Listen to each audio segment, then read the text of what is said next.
Today's guest grew up in the TV business. He spent his afternoons hanging out with the TV station sales teams, studying Nielsen ratings, and learning the media business from the ground up.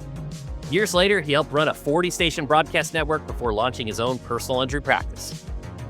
This is Personal Injury Mastermind. I'm Chris Dreyer, your host and founder and CEO of Rankings.io.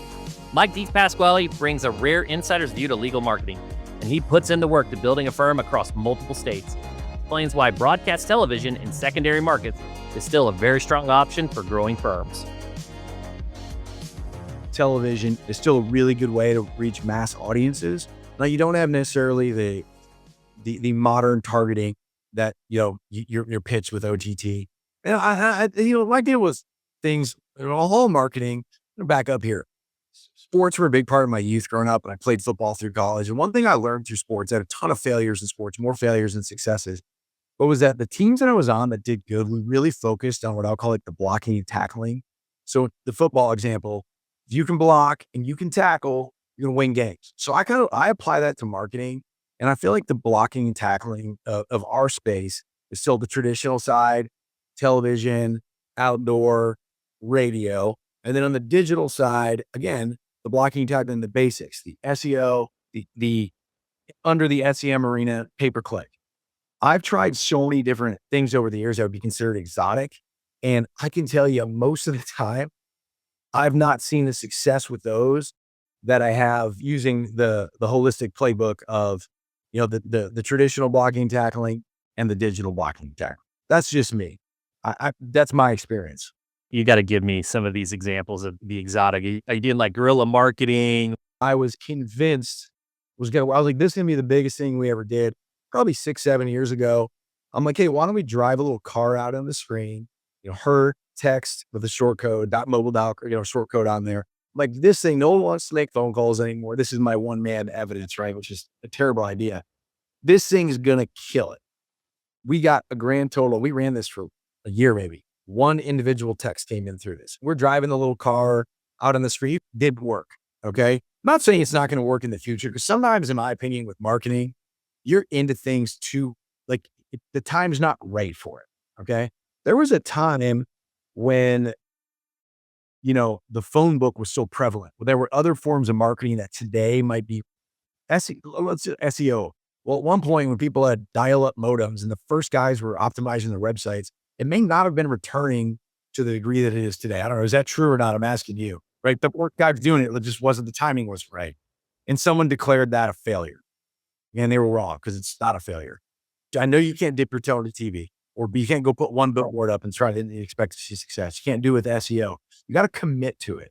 And when you commit to it, it's A, the money side of things, but B, yourself and your team and putting the efforts in to make it work and taking your time. I couldn't agree more. I think the capital's huge. You got to have enough distribution and saturation for the memorability and just reaching people at the right moments and all those things. The OTT is interesting. I'm right there with you. A bunch of our clients have experimented with OTT and some of the larger firms, and it's the same thing. It's like, well, I think it's working, right? You do a blended analysis, or you do some incremental testing on a different DMA, but it is more challenging, outside of like your CTV stuff where you can track it a little bit better, the connected TV. But, what I find really interesting, as much as you want to talk about this, is like, you just went through a big rebrand, right? And you had a ton of capital on TV with DePasquale and more, and you made a decision to DM injury law. Talk to me through that moment where, like, hey, I know we've invested these dollars here. So number one, let me say, I hope it works. Because, we just did it. The reason we did it was, I will tell you that. So my last name, DePasquale. I think there's good things and bad things about having a name like my name. Number one, I'm not aware of any other injury attorneys who have my last name there. So it's a unique name. But with the unique name, it's a hard name. And I'd walk through our call center and I'd hear the people worked in there, pronounce my name, occasionally flub it up a bit. I'd get recognized in public, and it was always Mike. And then it would be 19 different incarnations of my name. Because as you know, our tagline, and what I still think our big brand is Mike's got this. Okay. And so I said to myself, and now with our marketing team, I said, our brand is probably Mike is probably the main thing. And then the name DePasquale Moore, whatever, is number two. And every law firm is name, name, name, name. It's a name, name, name. So we said, let's do something different and just try to deviate from it. Hired an agency in town. And I said, what do you guys think? And they did all their research and they came back. I said, we think you should try this. And I told myself, if it doesn't work, I'll switch back. I don't want to do it, but Well, yeah, and tough decision, right? Were there any conversations about like, hey, it's mikesgotthis.com? I'm sure you have like a redirect. we still use mikesgotthis.com. I think the DM, put it this way, one thing we've noticed is this is a good thing. Now it'll probably change some over time, but since we really launched the DM, which has been mid 24, our branded search is increased. Everyone's still searching Mike's Got This. Everyone's still searching DePasquale Moore. Mike's Got This was number one. DePasquale Moore is still being searched at the same clip, but now we've added this other funnel of DM law, DM injury law. And I think that over time, it'll be easier for people as we, spend another 10 years from now. It'll be in the past, but I would be lying if I said I'd not have some sleepless nights about making the change, because change is scary. I think everything you just told me, on the on the receiving end, I think it's logical. You built that brand recognition. Your path to DM injury law, it's fascinating. Your big law to television, then back to PI. So talk to me about this route, this direction, this detour that you had, and talk to me about the past. So I graduated law school in 2006. I get a job at, consider like a big law firm in Kansas City. I worked there for a couple of years, and mid 2007, my dad calls me. My dad was in the media space. He calls me and he says, hey, listen, we're buying Clear Channel Television. Clear Channel was a large media company, radio, broadcast, digital properties, outdoor, everything. And so they were publicly held. And so someone came and bought all the radio. My dad's company, he came and carved off all the TV stations. And he said, hey, if you want to come work for me, quit your law firm, come work for me, probably sell this company in 5 or so years and we'll go from there. About the end of 2007, before this deal had closed, we agreed to buy these things and call it mid 2007. FCC had to approve it. It's going to be 9 to 12 months. The economy starts to crater. Okay. So the first thing that some businesses, I don't think smart businesses, we can talk about this later, because this is kind of an inflection point in my business. They start to do, what do? They cut marketing. So we're trying to close this deal to buy the Clear Channel TV stations. And every week the revenue is going tick, tick, tick, tick, tick down. So the value of the company we agreed to pay is no longer what it was at. I mean, revenues were down 30, 35%. Long story short, we get a big dispute with Clear Channel, us, lawsuits, both directions. We eventually closed the deal in early 2008. And, we're plowing through. Well, again, the ad market's still going down and down and down, both in broadcast and in the digital side, or our digital properties. And I remember at that point, there were some company that were going out of business sales with us. They were furniture stores. Remember my dad said to me, or it was yesterday, he said, hey, listen, if they had just stuck to their advertising game and not deviated from the plan, they wouldn't be going out of business. They'd be, gobbling up market share from their competitors. And, it was kind of put in one ear and it didn't go out, but I kind of, stashed it in the back of my mind. So at the same time, we launched the television company. I need a little extra money because I want to get married to my now wife. And so I started just a personal injury firm on the side. I was just taking a handful of cases because I had done defense work on, big injury cases before. And I'm like, hey, how hard can this thing be? So I started doing an injury case here and there, a referral or something like that. So fast forward to 2013, 2012, 2013, we sell the company. And I'm like, I love the law. Like, I love trial work. I love litigation. There's parts of the law I don't like. Like, I would be an awful states and trust lawyer, business lawyer, et cetera. But I really like the injury side of things. So light bulb moment, like, hey, all these injury lawyers are spending all this money on our broadcast stations and our digital properties. Let me go down and start investigating this. This is something I want to do. So I called up a couple guys in Mobile, Alabama, Green and Phillips, David Green, and Wes Phillips, I think it's Wes. And they were nice enough to let me go down there and just spend a day or two with them and see how they did things. And I walked out of that meeting very appreciative of my time spent with them, but also thinking these guys are good dudes, good lawyers, and they're just like good people. Like, that's something I'd like to do. So I called up Moore. So DePasquale Moore DM. It's kind of like Burger King and BK, I guess, right? And I asked him to meet me at a bar, got beer, and we go have beer. And I say, hey, listen, I'm going to take my little referral based firm and we'll start spending some money on TV commercials. Cause that was all I was really thinking at this point. It's 2013 and start a law firm. Want to be partners? He was a partner at another firm. He quits that firm. I didn't have a job, so I didn't have any risk. We sold the company and, started up. And I don't even think we had a website day one. This isn't that long ago. We're talking, 10, 12 years ago. On really small TV budget, zero digital budget. And like, I remember the first two calls were from the guy who cut my grass. Just, oh my God, I started a commercial. And then our nanny, one of our kids' nannies. And I'm like, I guess this works. But then I don't think I had a call for a week after that. So I was freaking out. So that's kind of the story of how we got to start this thing. It's probably different than most lawyers that do what we do. Let's face it, being a great lawyer isn't enough. To succeed, you need to generate consistent leads. Personal injury is the most saturated niche. Competition is fierce, and differentiation is everything. When the deck is stacked against you, you need a comprehensive resource to beat the competition. My latest book, Personal Injury Lawyer Marketing, is your roadmap to consistent leads and exponential growth. It is a masterclass on marketing for personal injury firms. It's packed with actionable strategies on where to invest your marketing dollars for maximum impact. No more guesswork, no more wasted ad spend, just clear, proven methods to transform your firm from good to go. Grab your copy of Personal Injury Lawyer Marketing on Amazon. Link is in the show notes. Back to the Ted Turner, the John Malone type of scenario where they're, so did you learn like the inner workings of like how they negotiate spots and pricing and stuff like that? Did that help you negotiate, when you partner up with Jason to go buy these spots? Yeah, I grew up at TV stations. I can remember when I was in middle school looking at Nielsen logs, ratings, and transferring them over by hand for one log to another. And I would hang out with the sales guys, thought they were the cool guys in the state. The sports guys and the sales guys were the cool guys. So I'd hang out with them. And then I worked in that space. And when I was in the TV business, I was one of the lawyers for the company, but I also oversaw some properties just due to my experience on the sales side of things. And, I'm not the best in the world, but I know more than at least at the time than I thought most lawyers did. And so that was definitely the driving force. Another question, that I've just on how you think about this is like the expansion, right? Kansas City, you moving into multiple markets.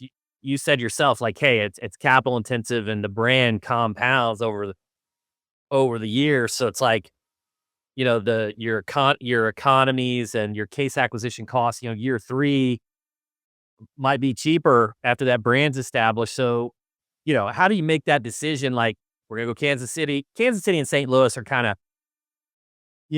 but like into these other markets, like now you're all the way, in the West in Colorado. And like, so how do these decisions play in on expansion? Yeah. So kind of just going back to my past, when I was a kid, my dad was a general manager at a TV station. He had a little bit of sweat equity. I sold it, made some money. He took that money. This is 1988, 89. And he buy one single TV station in Wichita, Kansas. And that's where I spent most of my years. So growing up in Wichita, I was born in Buffalo, New York. I moved to Wichita when I was 9. And he then, he'd take a station he felt was underperforming. He'd fix it up and then sell it. It was like a house flipper, so to speak. So he had that one station, they sold that. Then they had 2 stations, and then 4 stations, 6, et cetera. And when they sold the last company, I think they had, probably about 40 broadcast stations, 40 stations and maybe 22, 23 markets. So I saw a company, I grew up with seeing a company operated from, starting at 1 and growing. I saw a company operating from headquarters, first in Wichita, Kansas, and eventually Kansas City, Missouri as the company grew, where we could operate businesses using synergies in accounting, marketing, et cetera, from a home base. So saves us money. And then I also saw we weren't in all the sexiest television markets. We weren't in LA and New York. We were in cities like Wichita, Kansas, Little Rock, Arkansas, Tulsa, Oklahoma, good cities, the good people, but not, the big markets. So I saw that you can run a viable business in what I would call small to medium markets. And that's where we've focused is, the Kansas cities, the Oklahoma cities, the Wichitas, all the cities we're in now, St. Louis. Those are like good, solid markets for what we do. None of them would be none of them would be in states that are labeled like, home runs for the personal injury space. There's been great deals of tort reform in all these states. There is good competition in all the states, like good homegrown competition too, and people from other markets. Like I go to Oklahoma City, for instance. Although I spent a lot of my youth in Oklahoma, I have a house in Oklahoma. I I'm not from Oklahoma, right? But I'm licensed in Oklahoma. I literally spent 3 months a year every year there since I was 14, 15 years old. But I just know like in those markets, we can be successful. We don't have to be in Los Angeles is the world, the Phoenix, et cetera. That'd be great. But to your point, imagine what the cost per acquisitions are in those markets. And as you know, in our market, some of them are through the roof. I mean, Wichita, Kansas, I dare anyone to find me a market that is more competitive than that market. It is hyper competitive with really good law firms in that city. And why? Because many years ago, Brad Pistotnik, who's a really good personal injury lawyer, he started advertising in the phone book and on TV in the 80s. And the other guys copycat. And I decided, because I grew up there, might as well put an office there. Well, so far it's, I'm wheeling money out in my front yard, burning it but we'll make it work there, I'm sure, at some point. I was intrigued. You got an all trial attorney model, right? So it's, especially at this scale. So I was just curious, this question always comes into play. You always hear like, oh, we're the pre-lit or we're the trial lawyers. Like, now you're a big advertiser. So, what goes into play for, case selection and, these thresholds and just how you think about that?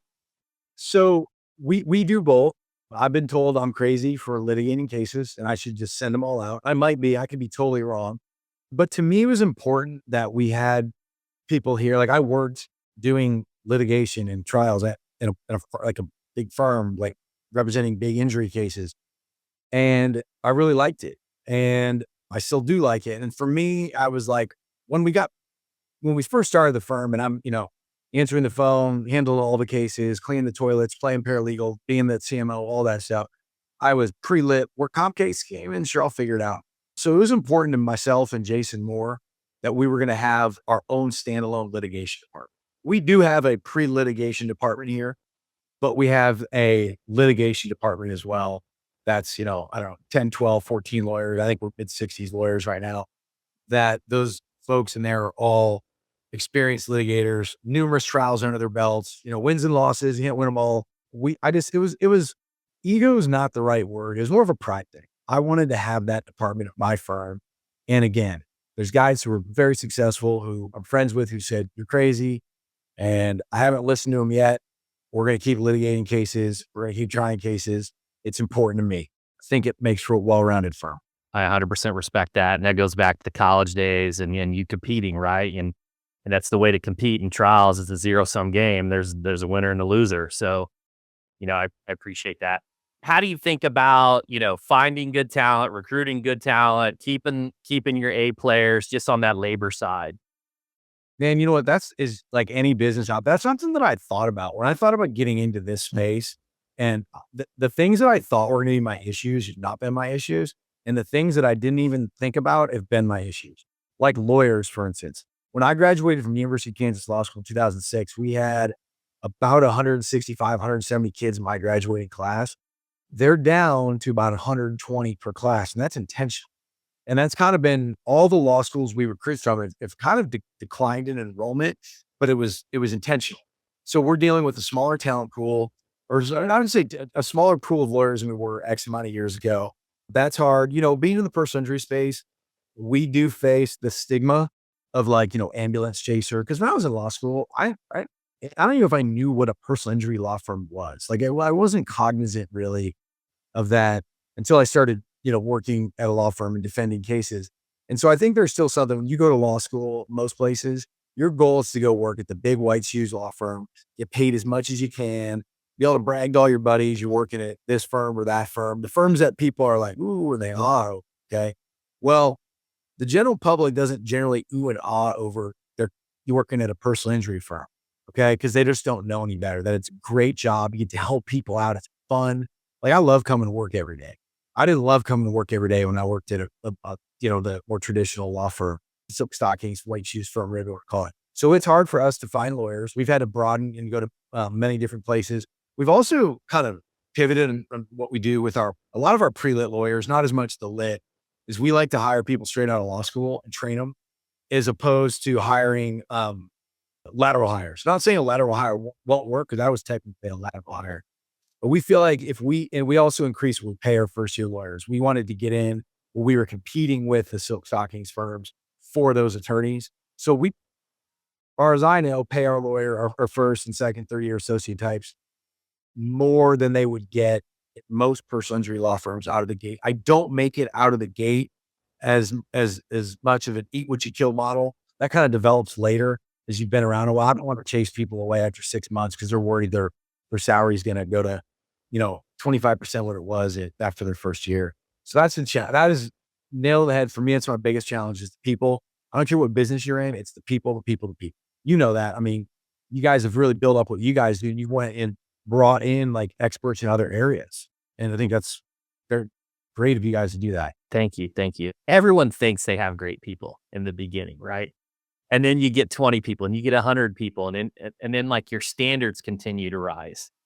And then we're all searching for those definite A players. And then like what an A player was in the past, like that generalist that can do everything, when you become more specialized, isn't an A player anymore. So yeah, that's the biggest challenge. When you mention that, well, I determined that one of our biggest A players was an A player in some things, but like a C player in others. And you're talking to him. I learned a lot about myself as the firm grew. I thought that I literally was an expert at everything. And as we grew, I realized I was just an idiot for thinking. It's a fool. Anyone who thinks they know everything's a fool. There's some things that I think I'm pretty decent at, but there's a whole lot of things that I'm not great at. And there's probably ones I think I'm good at now, and I'm not good at it. And I've been able to hire people who are a lot better and really good at the things I'm weak at. And I think that's been like a huge for us, is not wearing as many hats and be able to do what I'm good at. And then the things that I'm not good at, get people in who are really good at that. But it's not easy to do. It's hard. And as you said, things change, like departments change. And what was once worked in as your bookkeeping role, your firm grows. You don't need a bookkeeper anymore. You need a controller, and then you need a CFO and a controller, and things change. You got to evolve. That's the name of the game. And like you said, like the controller, the CFO, at the beginning, I just thought, hey, you had a director of finance, they cover it all. But oh, this controller and capacity and utilization, what's this? You got to rely on those people too and trust them. Like you can't like meddle in everything. Because it's, you're a founder of a business like I am. There's, a little bit of a pull to get in there and like, dig around, but you're going to let good people do good things. And I think that's important. Mike brought us a rare view of legal marketing from both sides of the fence, from running TV stations to building a multi-state law firm. His focus on mastering the fundamentals while staying humble enough to know what you're not great at, that's the kind of insight that helps firms grow. Thanks for listening to Personal Injury Mastermind with me, Chris Stryer, founder and CEO of Rankings.io. Thanks for hanging out. See you next time. I'm out.